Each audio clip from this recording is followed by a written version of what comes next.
تو یہ جو ایک بنو امیہ کا بندر احسن باکسر نامی ایک شخص ناصبی بریلوی، اس نے اہل سنت اور اہل تشیع دونوں کے ہاں جو ایک کامن پرسنالٹی ہیں، ہم انہیں 12واں خلیفہ کہتے ہیں اس امت میں، آخری مجدد، اور اہل تشیع انہیں 12واں امام کہتے ہیں۔ دونوں اعتبار سے رسپیکٹیبل پرسنالٹی سیدنا امام محمد بن عبداللہ المہدی رضی اللہ تعالیٰ عنہ علیہ السلام کی شان میں اس نے گستاخی کی ہے، بلکہ گستاخی کا لفظ پہلی بار اگر 100% اپلائی ہوتا ہے نا تو اس خباثت کے اوپر ہے کہ اس نے ننگی گالیاں دی ہیں۔ وہ اتنی بازاری لینگویج ہے کہ اگر آپ کسی دنیا دار شخص کو بھی سنائے تو وہ کہے گا یار اس لیول پہ اتر کے بھی کوئی شخص اتنی بڑی ہستی جو اہل البیت سے ہیں انہیں گالیاں نکال سکتا ہے، اتنی ننگی گالیاں جو انسان کے تصور میں بھی نہیں کبھی آتی۔ سب سے پہلے تو اب امتحان ہے ان مولویوں کے اوپر جو گلے پھاڑ پھاڑ کر، چاہے وہ وہابیوں میں سے ہوں دو بھائی، چاہے وہ بریلویوں میں سے ہوں، خواہ وہ دیوبندیوں میں سے ہوں، جو اپنے آپ کو عظمت صحابہ اور اہل بیت کا چیمپئن سمجھتے ہیں، ان میں سے کسی کا آپ نے کوئی بیان سنا ہے کہ جو اتنی بڑی گستاخی کہ جس میں امام مہدی علیہ السلام کو مخاطب کر کے ننگی گالیاں دی ہیں ایک ناصبی بریلوی مجہول الحال بندر نے، کہ اسے کنڈیم کریں؟ ویسے یہ گلے پھاڑ کے کہتے ہیں کہ ہم ساروں کے دفاع کے لیے نکلیں گے، یہ صرف بنو امیہ کے خدمت گزار ہیں، اس سے زیادہ انہیں کسی کے ساتھ کوئی ہمدردی نہیں ہے، نہ کسی خلیفہ راشد کے ساتھ انہیں کوئی ہمدردی ہے، نہ اہل بیت کے ساتھ کوئی ہمدردی ہے۔ تو ان کے چہرے کے اوپر جو ایک یہ نقاب تھا نا، وہ اللہ کے فضل سے اس واقعے کے بعد اتر گیا۔ یہی بندر کی ٹرم پھر اللہ کے محبوب صلی اللہ علیہ وآلہ وسلم نے اپنی امت میں بنو مروان بنو امیہ کے لیے استعمال کی۔ المستدرک للحاکم میں اور مسند ابی یعلا کے اندر صحیح سند کے ساتھ یہ حدیث موجود ہے۔ سیدنا ابو ہریرہ رضی اللہ تعالیٰ عنہ کہتے ہیں کہ رسول اللہ صلی اللہ علیہ وآلہ وسلم نے اپنی وفات سے چند دن پہلے ایک خواب دیکھا۔ آپ نے خواب میں دیکھا کہ آپ کے ممبر کے اوپر بنو مروان بنو حکم کے بندر اچھل کود رہے ہیں۔ آپ صلی اللہ علیہ وآلہ وسلم گھبرا کر اٹھے، اور حضرت ابو ہریرہ رضی اللہ تعالیٰ عنہ کے الفاظ ہیں کہ آپ صلی اللہ علیہ وآلہ وسلم نے جب یہ خواب بیان کیا تو پھر اپنی وفات تک آپ کو کسی نے مسکراتے ہوئے نہیں دیکھا۔ آپ کو یہ غم لاحق ہو گیا کہ آپ کی وفات کے بعد آپ کی امت کے اوپر یہ لوگ مسلط ہو جائیں گے، یعنی ممبر پر بیٹھنے کا مطلب یہ ہے کہ یہ حکمران بن جائیں گے، اور وہ بن گئے۔ تو وہ سہل ابن سعد الساعدی جو شیعان علی میں سے تھے اور سینئر اصحاب میں سے تھے، ان کو بلا کے کہتا ہے کہ آپ ممبر پر آ کر حضرت علی کے اوپر سب کرو۔ نعوذ باللہ، بخاری میں تو الفاظ ہے سب۔ اس کی وجہ سے جو مفتی تقی عثمانی صاحب ہے نا، انہوں نے امت کو دھوکہ دیا۔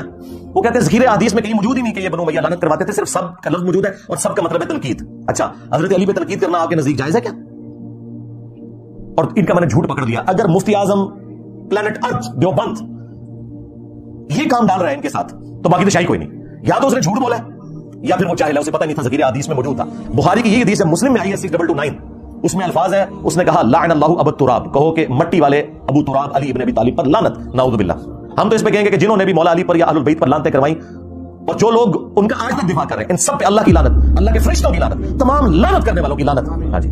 اور ان کا حشر بھی اپنے بڑے لعنتیوں کے ساتھ ہی ہو، اور اللہ تعالیٰ ہمارا حشر جو ہے خلفائے راشدین اہل البیت اور رسول اللہ صلی اللہ علیہ وآلہ وسلم کے ساتھ کرے، آمین۔ لیکن اہل سنت اور اہل تشیع دونوں اس بات کے اوپر متفق ہے کہ قرب قیامت سے پہلے پوری دنیا کے اوپر مسلمانوں کی حکومت قائم ہونی ہے انشاءاللہ تعالیٰ، اور یہ وہ وعدہ ہے جو اللہ تعالیٰ نے قرآن حکیم میں کم از کم 3 جگہ پر اپنے محبوب صلی اللہ علیہ وآلہ وسلم سے کیا ہے، سورہ التوبہ کے اندر، سورہ الفتح میں اور سورہ الصف میں۔ هو الذی ارسل رسولہ بالہدی ودین الحق لیظہرہ علی الدین کلہ، وہی اللہ ہے جس نے اپنے محبوب صلی اللہ علیہ وآلہ وسلم کو الہدا یعنی قرآن کے ساتھ اور دین حق کے ساتھ مبعوث کیا تاکہ اسے تمام ادیان کے اوپر غالب کر دیں۔ ولو کرہ المشرکون، خواہ مشرک اس کا برا ہی مان جائے، اللہ تعالیٰ نے اس دین کو غالب کرنا ہے تمام ادیان کے اوپر، یہ اللہ تعالیٰ کا وعدہ ہے۔ مسند احمد میں حدیث ہے کہ اللہ کے محبوب صلی اللہ علیہ وآلہ وسلم نے فرمایا کہ قیامت اس وقت تک قائم نہیں ہوگی جب تک دنیا کے ہر گھر میں میرا پیغام نہ پہنچ جائے اور لوگ چاہتے ہوئے یا نہ چاہتے ہوئے اس دعوت کو قبول نہ کر لیں۔ اچھا، اس زمانے میں تو یہ بڑا مشکل تھا کہ ہر گھر میں کیسے پہنچے گا۔ سرکار آج دیکھ لیں انٹرنیٹ، گھر کیا گھر کی کوٹھڑی میں بھی انٹرنیٹ کے سگنل آ رہے ہیں، کسی غار کے کونے میں بھی آپ جا کے بیٹھ جائیں وہاں پہ بھی سگنل آ رہے ہیں، تو یہ دعوت تو پہنچ چکی ہے اور لوگ قبول کریں گے اسے انشاءاللہ تعالیٰ۔ اللہ تعالیٰ کا یہ وعدہ ہے کہ جو لوگ ایمان لائیں گے اور نیک اعمال کریں گے، اللہ تعالیٰ انہیں ضرور بالضرور دنیا میں خلافت دے گا، حکومت دے گا۔ یہ جو آیت ہے نا سورہ نور کی آیت نمبر 55، اس کے کانٹیکسٹ میں حافظ ابن کثیر نے یہ پوری بحث کی ہے اور 12 خلیفوں والی حدیث بخاری مسلم کی نقل کر کے انہوں نے کہا کہ اس حدیث سے کوئی یہ مطلب نہ لے کہ یہ حضور کے فوراً بعد شروع ہو جائیں گے۔ انہوں نے کہا فوراً بعد جو ہے وہ 4 ہی ہیں، ابو بکر، عمر، عثمان اور علی، اور حسن ابن علی کے 6 مہینے بھی حضرت علی کی خلافت کے دور میں ہی آتے ہیں، اور پھر وقتاً فوقتاً خلیفہ آئیں گے جس طرح عمر بن عبدالعزیز آئے، اور آخری خلیفہ ہوں گے امام محمد مہدی۔ کہ جب رومنز اور پرشینز کے خلاف جنگ جاری تھی حضرت عمر کے دور میں، اور سیدنا عمر نے یہ ارادہ کیا کہ میں خود ان جنگوں میں شریک ہوں، تو حضرت علی نے انہیں ان جنگوں میں شریک ہونے سے روکا اور کہا کہ اگر آپ شہید ہو گئے تو پھر پیچھے سے یہ سارے کا سارا معاملہ تتر بتر ہو جائے گا، آپ پیچھے رہیں، اگر مسلمانوں کو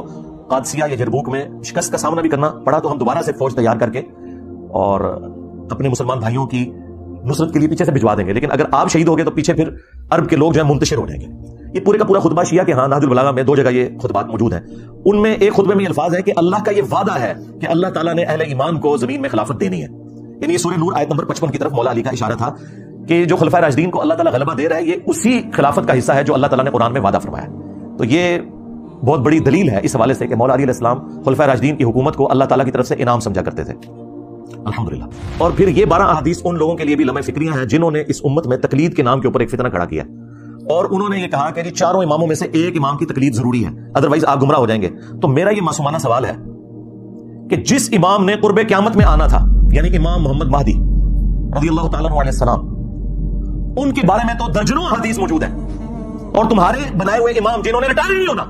لیکن ریٹائر نہیں ہو رہے نا، وہ کہہ رہے ہیں آج بھی تقلید انہیں کی کرنی ہے، حالانکہ آج 80% مسائل جو ہے نا وہ جدید ہیں، جن کا امام حنیفہ، امام شافعی، امام احمد بن حنبل، امام مالک کو پتہ ہی نہیں ہے کہ اس وقت دنیا میں کیا مسائل ہیں۔